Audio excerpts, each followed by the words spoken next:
आधुनिक भारत, ये 4 भागों में आप बांट सकते हैं।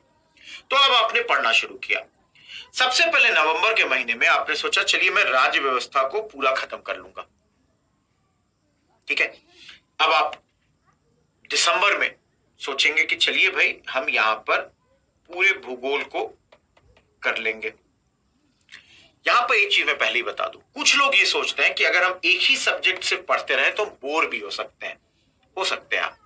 तो ऐसे में आप क्या करेंगे कि आप एक साथ दो दो सब्जेक्ट्स लेके चलेंगे। जैसे इसको मैं आपको बता दूंगा अगले में दिखाकर। देखिए, जैसे नवंबर महीने में आपको लगता है कि जी नहीं, मैं एक राज्य व्यवस्था पूरे चारों हफ्ते नहीं पढ़ सकता, तो मैंने क्या किया, मैंने इसको वीक में बांट दिया है, हर सप्ताह में बांट दिया है कि सप्ताह दर सप्ताह मैं तोड़ दूंगा। अब जैसे मान लेते हैं सप्ताह नंबर 1, देखिए इसको मैं एकदम फाइन, इसको अगर प्लानिंग कर रहे हैं, समय निर्धारण करना है तो कैसे लक्ष्य को निर्धारित किया जाए, इसको साप्ताहिक तरीके पे बांट दिया। पहले हफ्ते में मैं सोचूंगा कि राज्य व्यवस्था में चलिए मैं कौन कौन से चैप्टर कर लूं। मान लेते हैं प्रियम्बल का चैप्टर है, प्रस्तावना तो एकदम करेंगे ही क्योंकि वहीं से शुरुआत होगी। नागरिकता वाला चैप्टर आप कर लेंगे। आप तीसरे में मौलिक अधिकार जरूर देखना चाहेंगे, तो आप सोचेंगे कि अच्छा पहले वीक में क्या ये सब हो जाएगा, तो आप एक अपना डिटरमाइन करेंगे कि अच्छा सिलेबस में इतना कुछ है और ये मैंने सोच रखा है कि 4 हफ्ते में राज्य व्यवस्था को कर लेंगे। तो जो भी पोर्शन 1/4 है वो इस सप्ताह में रख दिया और तीसरे सप्ताह में फिर अगला 1/4 ले लेंगे कि भाई यहां पे पढ़ेंगे। तो हमने इस चैप्टर के लिए इस हफ्ते के लिए डिसाइड कर लिया कि चलिए भाई हम यहां पे प्रियम्बल कर लेंगे, सिटीजनशिप करेंगे, फंडामेंटल राइट्स को तो देखना ही है। अगली बार वीक 3 में जब आएंगे तो directive principles of state policy, fundamental duty में भी पार्लियामेंट वाला चैप्टर कर लिया। ये आप डिवाइड करेंगे, ये आपको सोचना है, आप मेंटर्स की मदद ले सकते हैं लेकिन आप डिवाइड करेंगे। आपने क्या किया, आप सोच रहे थे कि भाई हर सप्ताह तो मुझे चेंज करना है, मैं लगातार नहीं पढ़ पाऊंगा, तो वीक 2 में आपने सोचा कि चलिए भाई हम कुछ और कर लेते हैं। मान लेते हैं आपने शुरू कर दिया आधुनिक इतिहास। इतिहास में आप यहां पे क्या करेंगे, मुगलों के पतन को बोलेंगे कि भाई हम इसको पढ़ लेते हैं। इसके बाद जो उत्तरवर्ती मुगल हैं जिसको आप कहेंगे लेटर मुगल्स, वो आप पढ़ लीजिए यहां पर। इसके बाद आप सोचेंगे कि ये देखिए, जैसे मैं इतिहास का टीचर हूं, फिर से आपको याद दिलाता हूं, मैं कह रहा हूं कि आपको डिक्लाइन ऑफ मुगल और उत्तरवर्ती मुगल ये एक दिन में खत्म कर देना है, ये एक दिन का काम है। दूसरे दिन आपको क्या करना है, जो ये प्रोविंशियल जो गवर्नमेंट्स थे उस वक्त उनको पूरा पढ़ लीजिए। सिख है, मराठा है, पलासी में क्या हुआ, बक्सर में क्या हुआ, ये वाला चैप्टर आप दूसरे दिन कर लीजिए। तीसरे दिन आप सोच रहे हैं कि चलिए भाई हम 1857 की क्रांति कर लेते हैं, 2 घंटे का चैप्टर है, इसको करेंगे। चौथे और पांचवें दिन हम सामाजिक धार्मिक वाला आंदोलन जो है, ये बड़ा चैप्टर है, तो चौथा पांचवा दिन लग जाएगा इसको पूरा पढ़ते पढ़ते में। छठे दिन में हम जो ट्राइबल अपने रिवोल्ट्स हैं, हमारे जो आदिवासियों की जो क्रांतियां हुई उनके बारे में पढ़ेंगे छठे दिन। अब 7वां दिन मैंने रख लिया इन सबको रिवाइज करने के लिए। जितना मैंने पढ़ा था इस हफ्ते में, 6 दिन जो भी पढ़ा था मैंने इसको रिवीजन के लिए ये रख लिया। मैं फिर से इसमें बता रहा हूं आपको, यहां पर आपको ये डिसाइड करना है कि आप किस प्रकार इसको लक्ष्य को निर्धारित करेंगे। देखिए हम लोग अपने समय में पेपर पे चिपका लेते थे, लिख लिया करते थे, चलिए भाई ये सप्ताह है, इस सप्ताह मेरा टारगेट है ये है। याद रखना है कि जो भी लक्ष्य किया है, जो भी टारगेट आपने बना रखा है, उसको खत्म करना है। कोई कॉम्प्रोमाइज यहां नहीं होना चाहिए। आपको ये सोचना ही नहीं है बाद में कि ओह ये हो गया इसलिए ऐसा हुआ, नहीं। ये आपने लक्ष्य निर्धारित किया है खुद के लिए, आप देखिए कैसे खत्म करिएगा। 100% दीजिए, कॉम्प्रोमाइज नहीं करिए खुद में। ये 7 दिन के बाद आपको लगना चाहिए जी अगर कुछ बच गया तो क्यों बचा, क्योंकि भाई मैंने शायद लक्ष्य में थोड़ा मैं ज्यादा लक्ष्य रख गया था। लेकिन ये नहीं होना चाहिए कि अगर उस दिन वहां पे खेलने नहीं गए होते या उस दिन घूमने नहीं गए होते तो एकदम हो जाता। लक्ष्य को तो निर्धारित पूरा कर लेना है।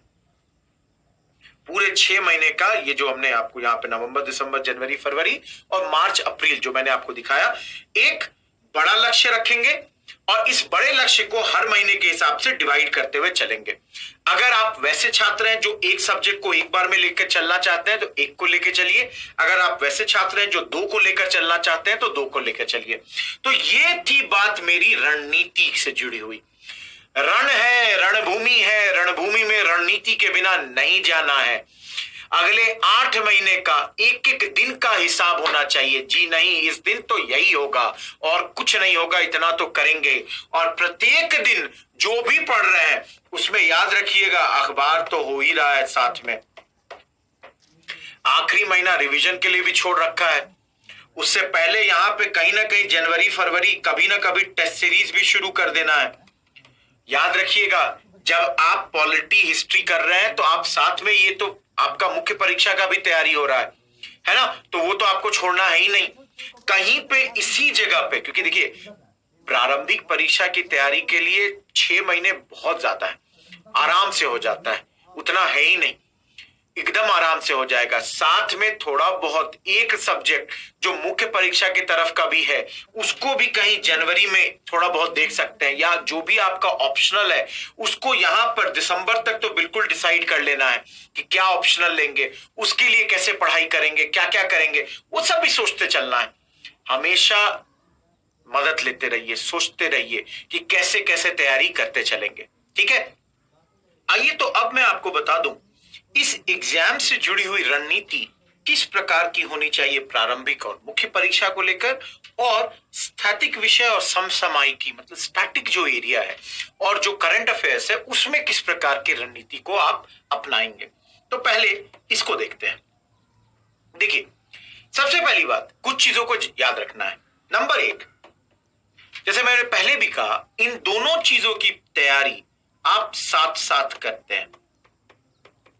तो मान लेते हैं जैसे आधुनिक भारत, आधुनिक इतिहास जो है वो दोनों ही जगह आता है, और इसमें मान लेते हैं एक चैप्टर है 1857 की क्रांति। तो इसको आप अलग अलग नहीं पढ़ेंगे कि चलिए आज मैं प्रारंभिक परीक्षा के लिए पढ़ता हूं, 2 महीने के बाद मुख्य परीक्षा के लिए पढ़ूंगा। जी नहीं, आप इसको साथ में पढ़ेंगे। जब आप जो कर रहे हैं दोनों के लिए अगर आने वाला है वो चीज, तो दोनों को साथ में आप एक बार में कंप्लीट करिए। तो ये चीज आपको देखना है कि साथ साथ कर लीजिए। दूसरी चीज, प्रारंभिक परीक्षा में कई सारे सवाल तथ्य पे आते हैं, फैक्ट्स पे आएंगे। जैसे अगर मान लेते हैं, अगर मैं 2021 की प्रारंभिक परीक्षा की बात करूं और आधुनिक भारत की ही बात करता हूं, तो वहां पे हमसे एक सवाल पूछ दिया गया सेंट फ्रांसिस जेवियर के बारे में। अब ये एक पर्सनालिटी, एक व्यक्ति पे आधारित सवाल था, व्यक्तित्व वाला सवाल था, और हो सकता है इसमें आप मेंस की परीक्षा के लिए इनको कभी नहीं पढ़ते, लेकिन प्रारंभिक परीक्षा में आपको हमेशा तथ्यों पर थोड़ा ज्यादा ध्यान देने का करना होगा। यहां पर एक चीज ध्यान रखिएगा कि फैक्ट्स जो हैं हमारे मुख्य परीक्षा में भी इंपॉर्टेंट हो जाते हैं। जैसे मान लेते हैं कोई हम आंसर लिख रहे हैं, मान लेते हैं गरीबी के ऊपर। अब यहां पर अगर आप तथ्यों के बिना भारत में अगर बता रहे हैं कि इतने सारे गरीब हैं, या आप बता रहे हैं गरीबी का ये नंबर हो गया है या इतना बढ़ गया है, घट गया है, तो ऐसे जो भी सवाल होंगे तो उसमें तथ्यों को यहां भी देना होगा।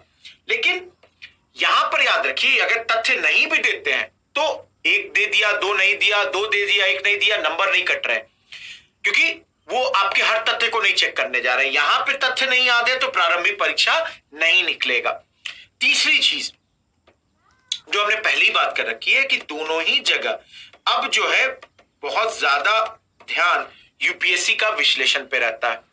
तथ्यों पे आधारित सवाल भी आते हैं प्रारंभिक परीक्षा में, लेकिन साथ में विश्लेषणात्मक सवाल भी आते रहेंगे, तो उसको आपको देखना है। चौथा याद रखिए, और ये आप धीरे धीरे समझेंगे कि किताब जो है, याद रखिए, बहुत सारे नहीं होने चाहिए।